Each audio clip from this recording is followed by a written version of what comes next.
বিসমিল্লাহির রহমানির রহিম। আসসালামু আলাইকুম ওয়া রাহমাতুল্লাহ।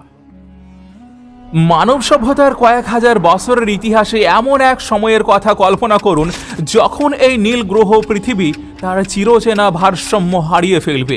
আকাশ তার মেঘমালাকে আদেশ দেবে এক ফোঁটাও পানি যেন জমিনে না পড়ে। মাটি তার বুক চিরে ফসল ফলানো বন্ধ করে দেবে।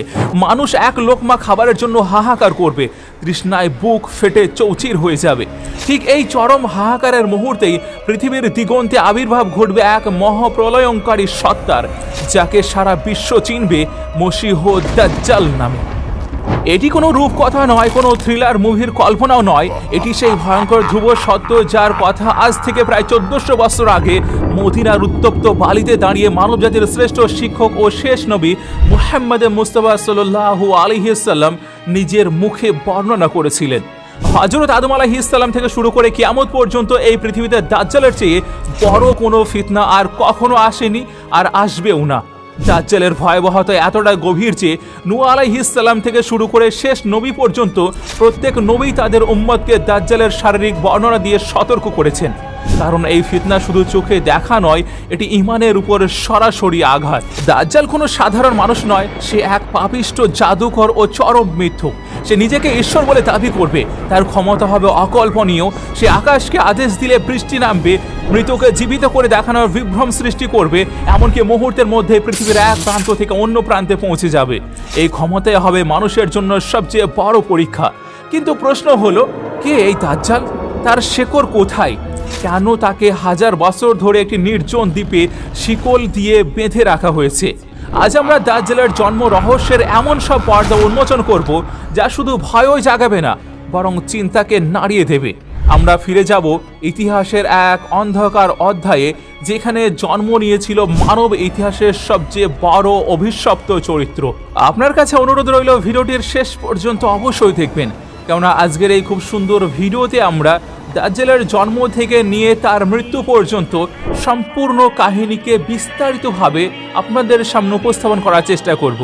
আপনি শুধুমাত্র ভিডিওটিতে একটি ছোট লাইক করে আমাদের সঙ্গে শেষ পর্যন্ত জুড়ে থাকুন।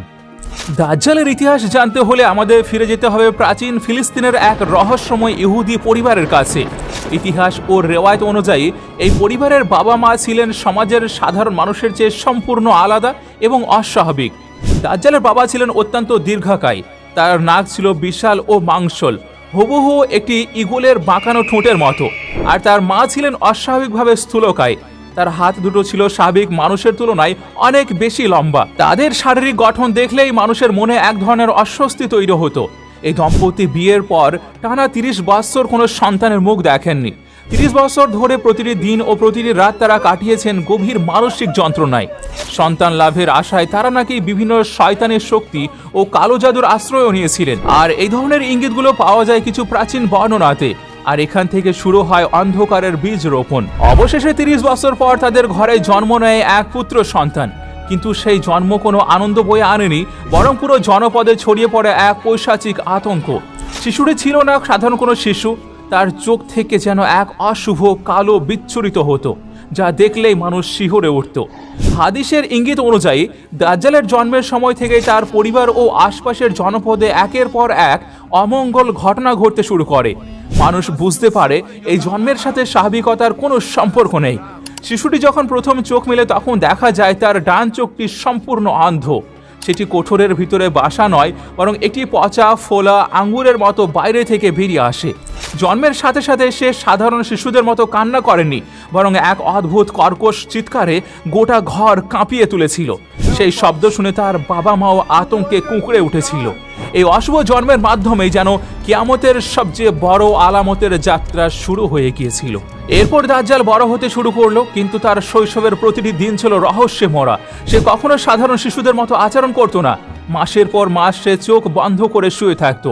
মানুষ ভাবতো সে ঘুমাচ্ছে, কিন্তু বাস্তবে সে ছিল এক অজানা অতিপ্রাকৃত ধ্যানে মগ্ন। সে সাধারণ খাবার তো দূরের কথা, এমনকি মায়ের দুধও স্পর্শ করতো না। এই আচরণ তার পরিবারকেও ভয়ের মধ্যে রাখতো। কেউ বুঝতে পারতো না এই শিশুর ভিতরে আসলে কি হয়েছে।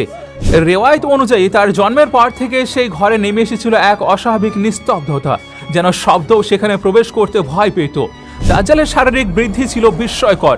অন্য শিশুরা যেখানে 10 বছরে যে পরিমাণে বেড়ে ওঠে, সে মাত্র 2 বছরে সেই পরিমাণ শরীর ধারণ করে নিয়েছিল।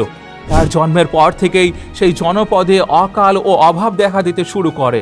লোকমুখে প্রচলিত ছিল যে এই শিশুর উপস্থিতি নাকি দুর্যোগ ডেকে এনেছে। এক বর্ণনায় পাওয়া যায় দাজ্জালের জন্মের কয়েক বছরের মধ্যেই সেই এলাকাতে ভয়াবহ দুর্ভিক্ষ ও মহামারী ছড়িয়ে পড়ে। মানুষ ধীরে ধীরে বুঝে নেয় এই অশুভ শিশুর সাথে তাদের দুর্ভোগ জড়িয়ে আছে। এক সময় এক প্রবল জলোচ্ছ্বাস বা প্রাকৃতিক বিপর্যয়ের মুহূর্তে দাজ্জাল তার পরিবার থেকে বিচ্ছিন্ন হয়ে সমুদ্রের উত্তাল ঢেউয়ে ভেসে যায়। আল্লাহ তাআলা তার এক নিগুড় হিকমতে তাকে লোহিত সাগরের এক নির্জন দ্বীপে পৌঁছে দেন, যেখানে মানুষের পা কখনো পড়েনি। আর সেখানেই তার দেখা হয় রহস্যময় জাসসাসার সঙ্গে, যে তাকে পাহাড় দিয়ে বড় করে তোলে। আর সেই দ্বীপেই দাজ্জাল আজও শিকলবদ্ধ অবস্থায় কিয়ামতের নির্দেশের অপেক্ষা করছে, এক ভয়ঙ্কর সময়ের গণনা করে। কিন্তু দাজ্জালের ইতিহাস শুধু কিয়ামতের ঠিক আগের সময়ে সীমাবদ্ধ নয়, বরং এর শিকড় প্রথিত আছে হাজার বছর আগে প্রাচীন ইতিহাসের গভীর অন্ধকারে। অনেক প্রখ্যাত মুফাসসির ও গবেষকের মতে দাজ্জাল শুধুমাত্র একবার আত্মপ্রকাশ করবে এমন নয়, বরং সে বিভিন্ন যুগে বিভিন্ন ছদ্মবেশে মানুষের ঈমান নিয়ে ছিনিমিনি খেলার চেষ্টা করেছে। অর্থাৎ দাজ্জাল কখনো সরাসরি নিজের পরিচয়ে আসেনি, সে এসেছে চিন্তা, ফিতনা আর বিভ্রমের রূপ ধরে। এই রহস্যময় চরিত্রগুলোর মধ্যে সবচেয়ে আলোকিত, সবচেয়ে বিতর্কিত এবং সবচেয়ে ভয়ঙ্কর নামটি হলো শামিরি। হযরত মুসা আলাইহিস সালামের যুগে বনি ইসরাইলরা যখন মিশরের ফিরাউনের দীর্ঘ দাসত্ব থেকে অলৌকিকভাবে মুক্তি পেয়ে লোহিত সাগর পাড়ি দিয়েছিলেন, ঠিক সেই ঐতিহাসিক মুহূর্তে তাদের ভিড়ের মধ্যে মিশেছিল শামিরি নামের এক জাদুকর। কিন্তু কে ছিল এই শামিরি? তার আসল পরিচয় কি? তাফসীরের কিতাব ও ঐতিহাসিক বর্ণনা অনুযায়ী শামিরের জন্ম হয়েছিল লোহিত সাগরের এক জনমানবহীন নির্জন দ্বীপে। দাজ্জালের মতোই তার শৈশব ছিল রহস্যময় ও অতিপ্রাকৃত ঘটনায় ঘেরা। বলা হয় আল্লাহর এক বিশেষ হিকমতে ফেরেশতা জিবরাইল আলাইহিস সালাম তাকে সেই দ্বীপে লালন পালন করেছিলেন। কিন্তু এখানে এক গভীর প্রশ্ন জন্ম নেয়, এত কাছ থেকে সত্য দেখার পরেও কেউ কিভাবে চরম মিথ্যার প্রতীক হয়ে উঠতে পারে?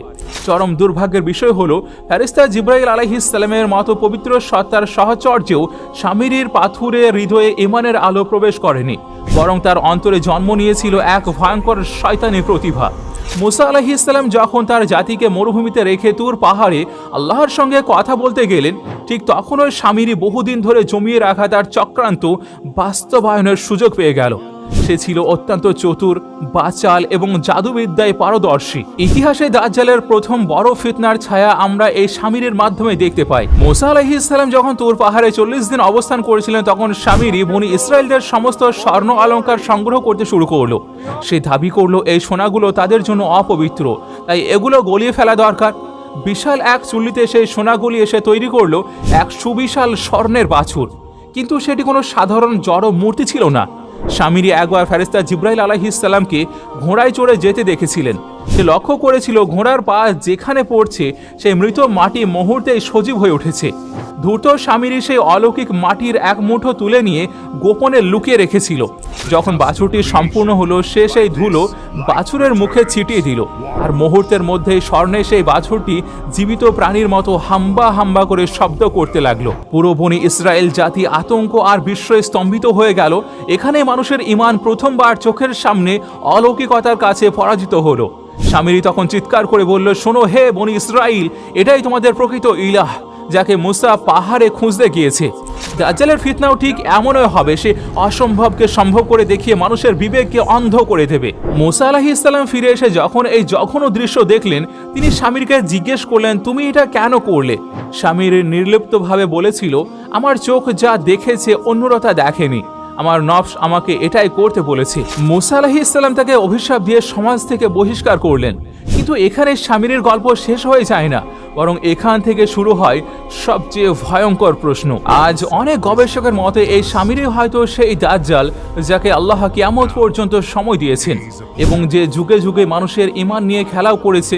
তবে এটি একটি গবেষণা ভিত্তিক মত, সব আলেম এই বিষয়ে একমত নন। শামিরির এই ঘটনার পর দাজ্জাল বহু বছর ইতিহাসের আড়ালে চলে যায়, কিন্তু তার তৈরি করা শয়তানি সিস্টেম কখনো বিলুপ্ত হয়নি। প্রফেট মুহাম্মদ সাল্লাল্লাহু আলাইহি ওয়াসাল্লাম বলেছেন, কিয়ামতের আগে প্রায় 30 জন ছোট দাজ্জালের আবির্ভাব ঘটবে, যারা প্রত্যেকে নিজেকে সত্যের প্রতিনিধি বলে দাবি করবে। তারা নবী না হয়েও নাজাতের প্রতিশ্রুতি দেবে, আল্লাহ না হয়েও কর্তৃত্ব চাইবে। আজকের যুগে সুদের আধিপত্য, অশ্লীলতার স্বাভাবিককরণ এবং প্রযুক্তির মাধ্যমে মানুষের চিন্তা নিয়ন্ত্রণ, এই সব কিছুই সেই দাজ্জালিয়াতের আধুনিক রূপ। মানুষ সত্যকে নয় বরং আরামদায়ক মিথ্যাকে ভালোবাসতে শুরু করবে। ঠিক তখন ওই দাজ্জাল এসে বলবে, আমি তোমার প্রয়োজন মেটাতে পারি। প্রফেট মুহাম্মদ সাল্লাল্লাহু আলাইহি সাল্লাম যখন মদিনায় হিজরত করলেন, তখন সেখানে এক রহস্যময় কিশোরের কথা ছড়িয়ে পড়ে। তার নাম ছিল ইবনে সাইয়াদ। তার চাহনি, আচরণ ও কথাবার্তা এতটাই অস্বাভাবিক ছিল যে সাহাবীরা পর্যন্ত শঙ্কিত হয়ে পড়েছিলেন। হযরত ওমর রাদিয়াল্লাহু তাআলা আনহু কসম করে বলতেন, এই ছেলেটিই সেই দাজ্জাল। রাসূলুল্লাহ সাল্লাল্লাহু আলাইহি সাল্লাম তাকে পরীক্ষা করলেন। আপনি সাল্লাল্লাহু আলাইহি সাল্লাম জিজ্ঞেস করলেন, আমি কি ভাবছি? ইবনে সাইয়াদ বলল, দুঃখ। সে পুরো শব্দ বলতে পারেনি। রাসূলুল্লাহ সাল্লাল্লাহু আলাইহি সাল্লাম তখন বললেন, থামো, তুমি তোমার সীমা অতিক্রম করতে পারবে না। এই কথার ভিতরে লুকিয়ে আছে এক গভীর ইঙ্গিত। সে জানতো কিন্তু পুরো জানতো না। ইবনে সাইয়াদ কি সত্যি দাজ্জাল ছিল, নাকি সে ছিল দাজ্জালের কোনো অগ্রদূত? এই প্রশ্নের উত্তর আজও ইতিহাসের অন্ধকারে রয়ে গিয়েছে। আর এখানেই দাজ্জালের ফিতনার সবচেয়ে ভয়ঙ্কর দিক, সে সব সময় ধোঁয়ার আড়ালেই থাকে। এখন আমরা ইতিহাসের সেই পাতায় প্রবেশ করছি যা দাজ্জালের অস্তিত্বের সবচেয়ে বড় এবং সবচেয়ে অকাঠ্য প্রমাণ হিসেবে বিবেচিত। এটি কোনো তাত্ত্বিক আলোচনা নয়, কোনো অনুমান নির্ভর কাহিনীও নয়, বরং একজন সাহাবীর নিজের চোখে দেখা, নিজের কানে শোনা এক বাস্তব অভিজ্ঞতার বর্ণনা। যে অভিজ্ঞতা শুনে স্বয়ং নবী মুহাম্মদ সাল্লাল্লাহু আলাইহি সাল্লাম মসজিদে দাঁড়িয়ে বলেছিলেন, তামিম যা দেখেছে তা আমার বলা সত্যকে প্রমাণ করে। ঘটনাটি হিজরতের 9ম বছরের। তামিম আদ-দারি নামে একজন খ্রিস্টান নাবিক তার 30 জন সঙ্গীকে নিয়ে লোহিত সাগরে এক বাণিজ্যিক সফরে বের হয়েছিলেন। হঠাৎ করে মাঝ সমুদ্রের আবহাওয়া বদলে যায়, আকাশ কালো মেঘে ঢেকে যায়, শুরু হয় এক প্রলয়ঙ্কারী ঝড়। বিশাল বিশাল ঢেউ পাহাড়ের মতো ধেয়ে এসে তাদের জাহাজটিকে গুড়িয়ে দিতে উদ্যত হয়। টানা 1 মাস তারা সমুদ্রের বুকে দিশেহারা হয়ে ঝড়ের সঙ্গে লড়াই করতে থাকেন। খড়কুটার মতো ঢেউয়ের তোড়ে ভেসে যেতে যেতে একদিন সূর্য উদয়ের সময় তাদের জাহাজ গিয়ে ঠেকে এক অজানা নির্জন দ্বীপে। দ্বীপটি ছিল মানচিত্রের বাইরে, পরিচিত কোনো নৌপথের অন্তর্ভুক্ত নয়, যেন ইচ্ছাকৃতভাবে মানুষের দৃষ্টির আড়ালে লুকিয়ে রাখা। শ্রান্ত ও ক্লান্ত নাবিকেরা যখন দ্বীপে পা রাখলেন, তখন এক অদ্ভুত নিস্তব্ধতা তাদের চারিপাশ ঘিরে ধরল। দ্বীপটি গাছপালায় ঢাকা, কিন্তু মানুষের কোনো চিহ্ন নেই, না ঘর, না ধোঁয়া, না কোনো শব্দ। ঠিক সেই মুহূর্তে তাদের সামনে হাজির হলো এক অদ্ভুত সৃষ্টি। তামিম আদ-দারি রাদিয়াল্লাহু তাআলা আনহু বর্ণনা করেছেন, সেই প্রাণীটির সারা শরীর এত ঘন পশমে ঢাকা ছিল যে তার মুখ কোনটি আর পিঠ কোনটি তা আলাদা করে বোঝার কোনো উপায়ও ছিল না। আতঙ্কে সাহাবীরা চিৎকার করে জিজ্ঞেস করলেন, তুমি ধ্বংস হও, তুমি কে? তুমি কি কোনো মানুষ নাকি কোনো অশুভ জিন? তাদের বিস্মৃত করে দিয়ে সেই প্রাণীটি মানুষের ভাষায় উত্তর দিল। সে বলল, আমি জাসসাসা, এক সংবাদ অন্বেষণকারী। নামটির অর্থই হলো সে সবকিছু পর্যবেক্ষণ করে, কিন্তু নিজে কখনো প্রকাশ পায় না। এরপর সে তামিম আদ-দারির দিকে ইশারা করে বলল, হে নাবিকেরা, ওই দূরে যে মঠ বা গির্জার মতো ঘরটি দেখছো, তার ভিতরে যাও। সেখানে একজন মানুষ আছে, সে তোমাদের খবরের জন্য অধীর আগ্রহে অপেক্ষা করছে। ভয়, কৌতূহল আর অজানা আশঙ্কা নিয়ে তামিম আদ-দারি রাদিয়াল্লাহু তাআলা আনহু এবং তার সঙ্গীরা সেই রহস্যময় ঘরের দিকে এগিয়ে গেলেন। ঘরের ভিতরে প্রবেশ করতেই তাদের রক্ত হিম হয়ে গেল। তারা দেখলো যে সেখানে এক বিশাল আকায় মানুষ বসে আছে। যাকে মানুষ বললে কম বলা হয়, তাকে দেখলে বরং এক শিকলবদ্ধ দানবই বলা বেশি মানানসই। তামিম আদ-দারি রাদিয়াল্লাহু তাআলা আনহু বলেন, আমরা আমাদের জীবনে এত বড় এবং এত শক্তিশালী মানুষ আর কখনো দেখিনি। লোকটির 2 হাত তার ঘাড়ের সঙ্গে এবং হাঁটু থেকে গোড়ালি পর্যন্ত ভারী লোহার শিকল দ্বারা পাথরের মেঝেতে শক্তভাবে বাঁধা ছিল। তার এক চোখ ছিল অন্ধ, আর চেহারায় ছিল এক অদ্ভুত মিশ্রণ, চরম শয়তানে ক্রোধ এবং রাজকীয় অহংকার। সে বন্দী ছিল ঠিকই, কিন্তু তার চোখে কোনো ভয় ছিল না, ছিল কেবল নিশ্চিত অপেক্ষা। বন্দী সেই দানবীয় লোকটি গম্ভীর স্বরে জিজ্ঞেস করলো, তোমরা কারা, কোথা থেকে এসেছো? তামিম আদ-দারি রাদিয়াল্লাহু তাআলা আনহু কাঁপা কণ্ঠে নিজেদের পরিচয় দিলেন এবং সমুদ্রের ঝড়ের কাহিনীও শোনালেন। এরপর শুরু হলো সেই ঐতিহাসিক কথোপকথন, যা কিয়ামতের আগাম সংকেত হিসাবে আজও মুসলিম উম্মাহর জন্য এক জ্বলন্ত সতর্কবার্তা। প্রথমে সে জিজ্ঞেস করলো, আমাকে বয়সানের খেজুর বাগান সম্পর্কে বলো, সেখানে কি এখনো ফল ধরে? তামিম বললেন, হ্যাঁ, সেখানে এখনো প্রচুর খেজুর হয়। লোকটি এক রহস্যময় হাসি দিয়ে বলল, মনে রেখো, খুব শীঘ্রই সেখানে আর কোনো ফল ধরবে না। এরপর সে জিজ্ঞেস করলো, তাবারিয়া হ্রদ সম্পর্কে বলো, সেখানে কি এখনো পানি আছে? তামিম বললেন, হ্যাঁ, হ্রদটি পানিতে পরিপূর্ণ। লোকটি দীর্ঘশ্বাস ফেলে বলল, খুব শীঘ্রই সেই হ্রদ শুকিয়ে মরুভূমি হয়ে যাবে। সেই সময় এই কথাগুলো ভবিষ্যৎবাণী ছিল, আজ তা বাস্তবের দরজায় কড়া নাড়ছে। সবশেষে সেই শেকলবদ্ধ লোকটি এমন একটি প্রশ্ন করলো যা শুনে তামিম আদ-দারি রাদিয়াল্লাহু তাআলা আনহু অবাক হয়ে গেলেন। সে জিজ্ঞেস করলো, আরবের সেই উম্মি নবীর খবর কি? তিনি কি অবহিত হয়েছেন? তামিম উত্তর দিলেন, হ্যাঁ, তিনি মক্কা থেকে হিজরত করে মদিনায় এসেছেন এবং তার দাওয়াত ছড়িয়ে পড়ছে। লোকটি আবার জিজ্ঞেস করলো, আরবরা কি তার সাথে যুদ্ধ করেছে? তামিম বললেন, হ্যাঁ, যুদ্ধ হয়েছে এবং শেষ পর্যন্ত নবী বিজয়ী হয়েছেন। এই কথা শুনে লোকটির চেহারায় এক অদ্ভুত স্বস্তি ফুটে উঠল। সে বলল, আরবদের জন্য তার অনুগত্য করাই হবে মঙ্গলজনক। এরপর সে তার নিজের পরিচয় গোপন রাখল না। গগন বিদারী কণ্ঠে সে চিৎকার করে বলল, শোনো, আমি সেই প্রতীক্ষিত মসীহ দাজ্জাল। এই ঘোষণার মধ্যে লুকিয়েছিল আত্মবিশ্বাস, কারণ সে জানতো তার সময় আসবেই। সে বলল, শীঘ্রই আমাকে এই শিকল থেকে মুক্তির অনুমতি দেওয়া হবে। আমি পৃথিবীর বুকে বেরিয়ে আসবো, মাত্র 40 দিনের মধ্যেই পুরো পৃথিবী চষে বেড়াবো। মক্কা ও মদিনা ছাড়া এমন কোনো শহর থাকবে না যেখানে আমি প্রবেশ করতে পারবো না। কিন্তু যখনই আমি এই দুই শহরে ঢুকতে চাইবো, ফেরেশতারা নগ্ন তরবারি হাতে আমাকে বাধা দেবে।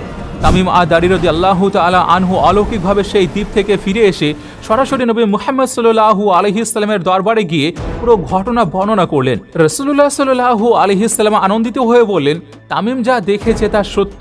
দাজ্জাল এখন সেই লোহিত সাগরের নির্জন দ্বীপেই বন্দী অবস্থায় মুক্তির জন্য অপেক্ষা করছে। এখানে একটি প্রশ্ন স্বাভাবিকভাবে উঠে আসে, কে এই জাসসাসা? তামিম আদ-দারি রাদিয়াল্লাহু তাআলা আনহুর বর্ণনা অনুযায়ী সে ছিল পশমে আবৃত এক অদ্ভুত সৃষ্টি।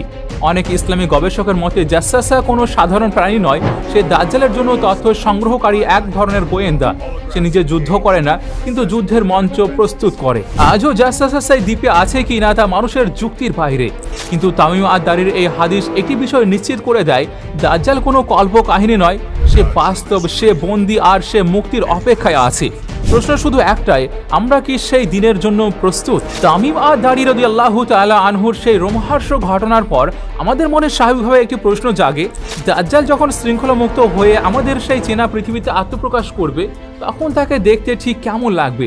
প্রফেট মুহাম্মদ সাল্লাল্লাহু আলাইহি সাল্লাম দাজ্জালের শারীরিক গঠন এত সূক্ষ্ম ও স্পষ্টভাবে বর্ণনা করেছেন যে কোনো মুমিনের পক্ষে তাকে চিনতে ভুল হওয়ার কথা নয়, যদি তার অন্তরে ঈমান জীবিত থাকে। রাসূলুল্লাহ সাল্লাল্লাহু আলাইহি সাল্লাম বলেছেন, দাজ্জাল হবে একজন যুবক মানুষ। তার শরীর হবে অত্যন্ত সুঠাম, চওড়া এবং পেশিবহুল। তার গায়ের রং হবে লালচে সাদা। মাথার চুল হবে অস্বাভাবিকভাবে ঘন ও কুঞ্চিত, যেন তার মাথার উপর একগুচ্ছ সাপ কিলবিল করছে। প্রথম দেখাতেই তার চেহারায় এক ধরনের ভীতি আর দম্ভের ছাপ স্পষ্ট হয়ে উঠবে। কিন্তু দাজ্জালের সবচেয়ে বড় এবং সবচেয়ে ভয়াবহ পরিচয় তার চোখ। নবী সাল্লাল্লাহু আলাইহি সাল্লাম স্পষ্ট করে বলেছেন, দাজ্জাল হবে এক চোখ অন্ধ। তার ডান চোখটি হবে সম্পূর্ণ নষ্ট, যা দেখতে হবে একটি ফুলে থাকা পচা আঙ্গুর বা কোটর থেকে বেরিয়ে আসা মাংসপিণ্ডের মতো। আর তার বাম চোখটি হবে সবুজাভ, কিন্তু সেই চোখে কোনো প্রাণ বা নূর থাকবে না, থাকবে শুধু শূন্যতা। তবে তার শরীরের সবচেয়ে অলৌকিক ও স্পষ্ট চিহ্নটি থাকবে তার কপালে। সেখানে পরিষ্কার অক্ষরে লেখা থাকবে কাফ ফা র, অর্থাৎ কাফির। রাসূলুল্লাহ সাল্লাল্লাহু আলাইহি সাল্লাম আমাদের আশ্বস্ত করে বলেছেন, এই লেখাটি পৃথিবীর প্রতিটি মুমিন ব্যক্তি পড়তে পারবে, সে শিক্ষিত হোক বা অশিক্ষিত। কিন্তু যারা অবিশ্বাসী, পাপিষ্ঠ কিংবা মুনাফিক, সে এই লেখাটি তাদের চোখের সামনে থাকলেও তারা দেখতে পাবে না। এখানেই ঈমান আর কুফরের প্রকৃত পার্থক্য স্পষ্ট হয়ে যাবে। দাজ্জাল হবে কিছুটা খাটো প্রকৃতির, কিন্তু তার বুক হবে অত্যন্ত চওড়া। তার হাঁটার ধরন হবে অস্বাভাবিক। দুই পায়ের মাঝখানে ফাঁক রেখে সে দুলতে দুলতে হাঁটবে। এই বিভীষিকাময় রূপ নিয়ে যখন সে মানুষের সামনে দাঁড়াবে, তখন দুর্বল ঈমানের মানুষ শুধু তার চেহারা সামনে দেখেই ভেঙে পড়বে। অনেকে কোনো যুক্তি বা প্রমাণ ছাড়াই তার প্রভাবের কাছে নত হয়ে যাবে। এরপর আসে সবচেয়ে ভয়ঙ্কর অধ্যায়, দাজ্জালের অলৌকিক ক্ষমতা ও চূড়ান্ত ধোঁকা। দাজ্জাল কেন ইতিহাসের সবচেয়ে বড় ফিতনা? কারণ তার হাতে থাকবে এমন কিছু ক্ষমতা যা দেখে সাধারণ মানুষ তাকে খোদা বলে বিশ্বাস করতে বাধ্য হবে। আল্লাহ তাআলা মানুষকে চূড়ান্ত পরীক্ষায় ফেলতে দাজ্জালকে এই শয়তানের শক্তি ব্যবহারের অনুমতিও দেবেন। দাজ্জালের সঙ্গে থাকবে একটি বিশাল রুটির পাহাড় এবং একটি সুশীতল পানির নহর। টানা 3 বছর দুর্ভিক্ষের পর মানুষ যখন ক্ষুধা ও তৃষ্ণায় মরতে বসবে, তখন দাজ্জাল এই খাবারের প্রলোভন দেখাবে। সে বলবে, যদি আমাকে তোমাদের পালনকর্তা হিসেবে স্বীকার করো, তবেই এই খাবার পাবে। এক লোকমা খাবারের জন্য অসংখ্য মানুষ তখন নিজেদের ঈমান বিক্রি করে দেবে। দাজ্জালের সবচেয়ে বড় ধোঁকা হবে তার তথাকথিত জান্নাত ও জাহান্নাম। সে তার সঙ্গে 2টি নহর বা বাগান নিয়ে ঘুরবে। একটিকে সে বলবে জান্নাত আর অন্যটিকে বলবে জাহান্নাম। তার জান্নাত দেখতে হবে সবুজ, শীতল ও আরামদায়ক, আর তার জাহান্নাম থেকে বের হতে দেখা যাবে আগুনের লেলিহান শিখা। কিন্তু নবী সাল্লাল্লাহু আলাইহি ওয়াসাল্লাম আমাদের আগে সতর্ক করে দিয়েছেন যে দাজ্জাল যাকে জান্নাত বলবে সেটি আসলে হবে জ্বলন্ত আগুন, আর যাকে সে জাহান্নাম বলবে সেটি হবে প্রকৃত জান্নাত। ঈমানের পরীক্ষায় উত্তীর্ণ হতে হলে সেদিন মানুষকে জেনে শুনে দাজ্জালের আগুনের নহরে ঝাঁপ দিতে হবে, কারণ সেই আগুনই হবে নাজাতের পথ। শুধু তাই নয়, দাজ্জাল মৃত মানুষকে জীবিত করে দেখাবে বলেও প্রচার করবে। সে কোনো এক গ্রাম্য মানুষের কাছে গিয়ে বলবে, আমি যদি তোমার মৃত বাবা মাকে জীবিত করে দেখায় তবে কি তুমি আমাকে খোদা মানবে? লোকটি রাজি হলে দাজ্জালের সঙ্গে থাকা দুই শয়তান ওই বাবা মায়ের অবিকল রূপ নিয়ে সামনে এসে দাঁড়াবে এবং বলবে, হে আমাদের সন্তান, তুমি এই ব্যক্তির অনুসরণ করো, ইনিই তোমার পালনকর্তা। এই দৃশ্য দেখে হাজার হাজার মানুষ ঈমান হারিয়ে দাজ্জালের পায়ে লুটিয়ে পড়বে। দাজ্জাল আকাশকে নির্দেশ দেবে বৃষ্টি বর্ষণ করতে, আর সঙ্গে সঙ্গে মুষলধারে বৃষ্টি নামবে। সে অনুর্বর জমিকে আদেশ দেবে ফসল ফলাতে, আর মুহূর্তের মধ্যে ধুধু মরুভূমির সবুজ ফসলে ভরে যাবে।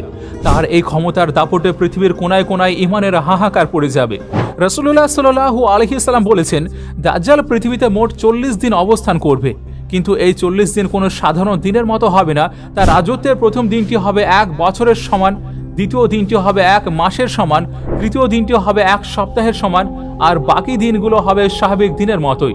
সাহাবীরা উদ্বিগ্ন হয়ে জিজ্ঞেস করলেন, ইয়া রাসূলুল্লাহ, যে দিনটি 1 বছরের সমান হবে সেই দিনে আমরা কি মাত্র 5 ওয়াক্ত নামাজই পড়ব? নবী করিম সাল্লাল্লাহু আলাইহি ওয়াসাল্লাম বলেছিলেন, না, বরং সময় হিসেব করে নামাজ আদায় করবে। ভাবুন তো সেই সময়ের ভয়াবহতা। সূর্য একবার উদিত হওয়ার পর দীর্ঘ সময় পর্যন্ত আর অস্ত যাবে না। পুরো পৃথিবী এক অদ্ভুত আলো আঁধারি আর আতঙ্কের চাদরে ঢেকে যাবে। দাজ্জাল ঝড়ের গতিতে পৃথিবীর প্রতিটি জনপদে ছড়িয়ে পড়বে। তবে মক্কা ও মদিনায় সে প্রবেশ করতে পারবে না, কারণ এই দুই পবিত্র নগরীর প্রতিটি প্রবেশ পথে ফেরেশতারা নগ্ন তরবারি হাতে পাহারা দেবেন। দাজ্জাল মদিনার বাইরে জাবালে হাবশি পাহাড়ে তাঁবু ফেলবে এবং মদিনার দিকে তাকিয়ে দীর্ঘ শ্বাস ফেলে বলবে, ওই যে দেখ, ওটা আহমদের শ্বেত প্রাসাদ। মদিনায় প্রবেশ করতে ব্যর্থ হয়ে সে ক্রোধে মদিনার মাটিতে 3 বার সজোরে আঘাত করবে। ফলে মদিনায় 3টি প্রবল ভূমিকম্প হবে। সেই কম্পনে মদিনার ভিতরে লুকিয়ে থাকা সমস্ত মুনাফিক ও দুর্বল ঈমানের মানুষ আতঙ্কিত হয়ে মদিনা ছেড়ে দাজ্জালের শিবিরে চলে যাবে। এইভাবে দাজ্জাল খাঁটি মুমিন আর মুনাফিকদের আলাদা করে ফেলবে এবং এক বিশাল ফিতনা হয়ে পুরো পৃথিবীকে কাঁপিয়ে দেবে, যতক্ষণ না আসমান থেকে চূড়ান্ত মুক্তির দূত হিসাবে হযরত ঈসা আলাইহিস সালাম অবতরণ করবেন। দাজ্জাল যখন পৃথিবীর প্রায় প্রতিটি কোণা দখল করে নেবে, তখন খাঁটি মুমিনদের অবস্থা হবে বর্ণনা অতীত। দাজ্জালের ভয়াবহ ফিতনা থেকে নিজেদের ঈমান বাঁচাতে মুমিনরা তখন পাহাড়ের গুহায়, দুর্গম এলাকায় এবং নিরাপদ জনপদে আশ্রয় নিতে শুরু করবে। অন্যদিকে দাজ্জালের অনুসারীরা সারা পৃথিবীতে ছড়িয়ে পড়বে, আর তার বিশাল বাহিনী একের পর এক অঞ্চল গ্রাস করতে থাকবে। একসময় দাজ্জাল তার বাহিনী নিয়ে সিরিয়ার দামেস্ক এবং ফিলিস্তিনের জেরুজালেমের দিকে অগ্রসর হবে। সেই মুহূর্তে মুমিনরা দামেস্কের জামে মসজিদের ভিতরে অবরুদ্ধ হয়ে পড়বেন। বাইরে দাজ্জালের বিশাল বাহিনী তাঁবু ফেলবে, আর ভিতরে মুমিনরা চরম অনিশ্চয়তা আর ক্ষুধার মুখোমুখি হবে। মসজিদের ভিতরে তখন কোনো খাবার থাকবে না। হাদিসের বর্ণনা অনুযায়ী সেই সময় মুমিনদের খাদ্য হবে কেবল আল্লাহর জিকির, সুবহানাল্লাহ, আলহামদুলিল্লাহ এবং লা ইলাহা ইল্লাল্লাহ। ক্ষুধার জ্বালায় মানুষ তখন ছটফট করতে থাকবে। ঠিক তখনই আসবে সেই মহেন্দ্রক্ষণ, যার জন্য আসমান ও জমিন বহুদিন ধরে অপেক্ষা করছিল। এক ফজরের নামাজের সময় যখন মুমিনরা কাতার সোজা করছেন এবং ইমাম মেহেদী আলাইহিস সালাম নামাজের ইমামতি করার জন্য সামনে পা বাড়িয়েছেন, ঠিক সেই মুহূর্তে দামেস্কের জামা মসজিদের সাদা মিনারের উপরে এক অলৌকিক দৃশ্য দেখা যাবে। হঠাৎ মেঘ চিরে এক অপার্থিব নুরানি আলো পৃথিবীর দিকে নেমে আসবে। আসমান থেকে 2 জন ফেরেশতার ডানায় ভর দিয়ে নিচে নামতে দেখা যাবে এক মহান পুরুষকে। তিনি আর কেউ নন, তিনি হলেন হযরত ঈসা ইবনে মরিয়ম আলাইহিস সালাম। তার শরীর থেকে টপ টপ করে পানির ফোঁটা ঝরবে, যা দেখতে মতির দানার মতো লাগবে। তিনি যখন দামেস্কের মসজিদের পূর্ব পাশের সাদা মিনারের উপর অবতরণ করবেন, তখন মুমিনদের হৃদয় ফিরে আসবে নতুন প্রাণের স্পন্দন। দীর্ঘ অন্ধকারের পর যেন আলো আবার পৃথিবীতে নেমে আসবে। হযরত ঈসা আলাইহিস সালাম নিচে নামলে ইমাম মেহেদী আলাইহিস সালাম সম্মানবশত পিছিয়ে যাবেন এবং তাকে ইমামতি করার অনুরোধ করবেন। কিন্তু হযরত ঈসা আলাইহিস সালাম বলবেন, না, তুমিই নামাজ পড়াও, কারণ এই উম্মতের জন্যই এই নামাজের ইকামত দেওয়া হয়েছে। নামাজ শেষ হওয়ার পর হযরত ঈসা আলাইহিস সালাম বলবেন, মসজিদের দরজা খুলে দাও।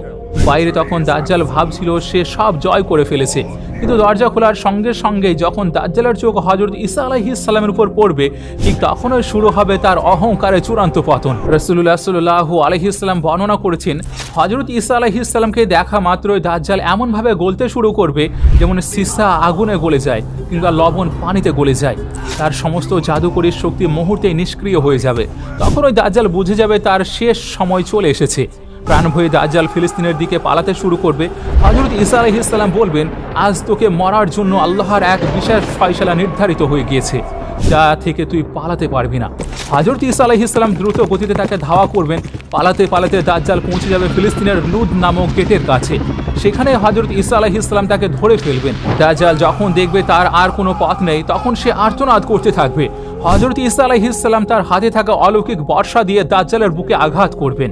মুহূর্তের মধ্যেই দাজ্জাল চিরতরে মাটিতে লুটিয়ে পড়বে।